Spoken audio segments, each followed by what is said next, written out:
आज इस वीडियो में जियो फाइबर और जियो एयर फाइबर दोनों का हम कंपैरिजन करेंगे, क्योंकि यहाँ पे 30 MB पर सेकंड जो डेटा मिलता है वो अलग अलग प्राइस में मिलता है। यहाँ पे 399 में भी आपको 30 MB पर सेकंड मिलेगा और यहाँ पे 599 में भी यहाँ पे आपको जो है 30 MB पर सेकंड मिलेगा। तो इतना प्राइस डिफरेंस होने के बावजूद भी जो है एक ही स्पीड क्यों मिल रहा है, इसके बारे में बात करेंगे। सबसे पहले हम प्राइस बताते हैं, उसके बाद हम बेनिफिट्स बताते हैं। अगर आप जियो फाइबर लेते हैं तो आपको 399 वाला प्लान जो है 30 MB पर सेकंड के साथ में देखने के लिए मिलता है। अब जैसे कि 399 हमने आपको जो नॉर्मल प्लान बताया है वो 399 एग्जैक्ट नहीं है, उसमें 18% GST भी है।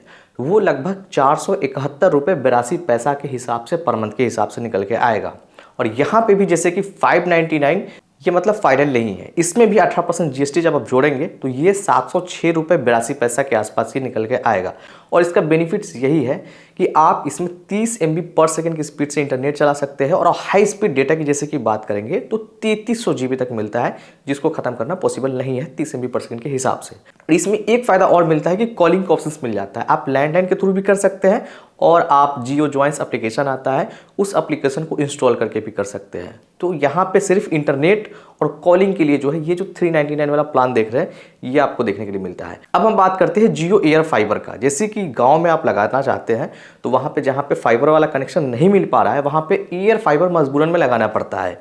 लेकिन सबसे बड़ा जो प्रॉब्लम है वो ये है कि ये 599 से कम में आपको देखने के लिए नहीं मिलता है। और इस प्लान में आपको 30 MB पर सेकंड इंटरनेट मिलता है, जिसका हाई स्पीड डेटा लिमिट जो रहेगा वो 1000 GB रहेगा। वहाँ पे आपको 3300 GB मिल रहा था नॉर्मल फाइबर में, लेकिन यहाँ पे सिर्फ आपको 1000 GB मिलेगा। इसमें एक और फायदा है कि कॉलिंग अनलिमिटेड आप कर सकते हैं, वही आप लैंडलाइन के थ्रू कीजिए या तो आप जियो जॉइंस एप्लीकेशन के थ्रू कीजिए।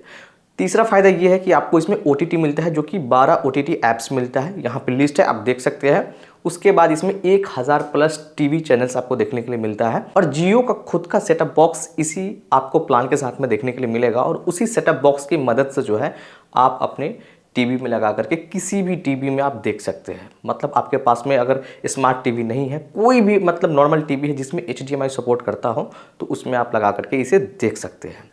तो यहाँ पे इंटरटेनमेंट का जो प्लान है वो जैसे कि आपका OTT और यहाँ पे जैसे कि टीवी का प्लान्स ये सब एक्स्ट्रा दे रहे हैं, तो यहाँ पे इसी चीज़ का एक्स्ट्रा पैसा लिया जा रहा है। लेकिन जैसे कि अगर फर्स्ट टाइम पेमेंट की बात करेंगे तो यहाँ पे जैसे कि आपको अगर लगवाना है नॉर्मल फाइबर जैसे कि 30 MB पर सेकंड वाला 399 वाला, जो GST लगने के बाद आपको 470 रुपये 82 पैसा आता है। तो यहाँ पे फर्स्ट टाइम पेमेंट जैसे कि आप करते हैं तो आपको 6 महीना का प्लान लेना पड़ेगा, नहीं तो 12 महीने का प्लान लेना पड़ेगा। आप 1 महीना के लिए इसे नहीं लगवा सकते हैं। और 6 मंथ में जैसे कि इसका टोटल कॉस्ट की जैसे कि बात करेंगे अगर 470 रुपये 82 पैसा के हिसाब से, तो यहाँ पे 2825 रुपया 92 पैसा निकल के आने वाला है। 2826 रुपये जैसे कि आप पेमेंट कर देते हैं नॉर्मल जियो फाइबर के लिए, तो आपका इंस्टॉलेशन वगैरह सारा चीज़ जो है हो जाएगा और आपको 6 महीने के लिए इंटरनेट जो है दे दिया जाएगा। उसी तरह जैसे कि आप जियो एयर फाइबर लगाना चाहते हैं अपने गांव में या ऐसा जगह जहां पे फाइबर मौजूद नहीं है, उस कंडीशन में आपको टोटल कॉस्ट सिर्फ 1200 रुपये देने पड़ेंगे। यहाँ पे आपने 2825 रुपये पेमेंट किया, 2826 रुपया, लेकिन यहाँ पे सिर्फ आपको 1200 रुपये पेमेंट करने पड़ेंगे। लेकिन बदले में आपको सिर्फ जो है आपको 2 महीना का ही फ्री देखने के लिए मिलता है।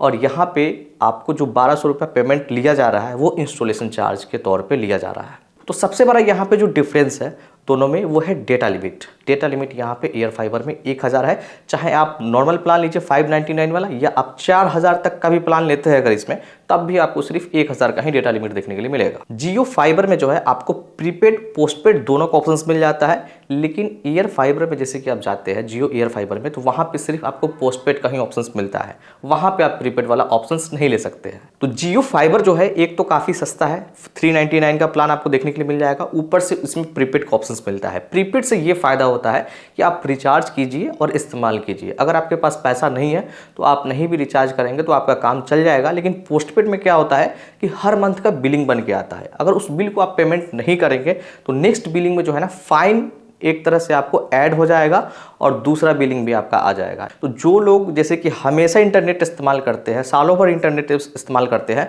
उनके लिए पोस्टपेड सही रहता है। लेकिन जिनके पास पैसा का भी है पैसा का भी नहीं है, उस कंडीशन में प्रीपेड सही रहेगा, क्योंकि उसमें रिचार्ज करने का ऑप्शन होता है। अपना रिचार्ज कीजिए और इस्तेमाल कीजिए। यही था इस वीडियो में। आपने जियो फाइबर और जियो एयर फाइबर में दोनों में आपने डिफरेंस यहाँ पे जाना है। और जैसे कि इसे लगवाने के लिए बहुत लोग बार बार कमेंट करते हैं कि कैसे लगाया जाए, तो लगाने के लिए हमने ऑलरेडी बहुत सारा यहाँ पे प्रोसेस बताया है। फिर भी रिपीट कर देते हैं, आप 198 पे कॉल करके कस्टमर केयर से बात करके लगवा सकते हैं। या जैसे कि जियो का ऑफिशियल वेबसाइट पे जा सकते हैं, जियो का एप्लीकेशन आता है उससे जा करके आप जो है इंस्टॉलेशन रिक्वेस्ट कर सकते हैं। या जैसे कि वेंडर से बात कर सकते हैं, जियो ऑफिस में जा सकते हैं, किसी फ्रेंड के पास लगा है तो उससे भी बात करके आप लगवा सकते हैं। बहुत सारा यहाँ पे ऑप्शंस मिल जाता है इसको इंस्टॉल करवाने के लिए।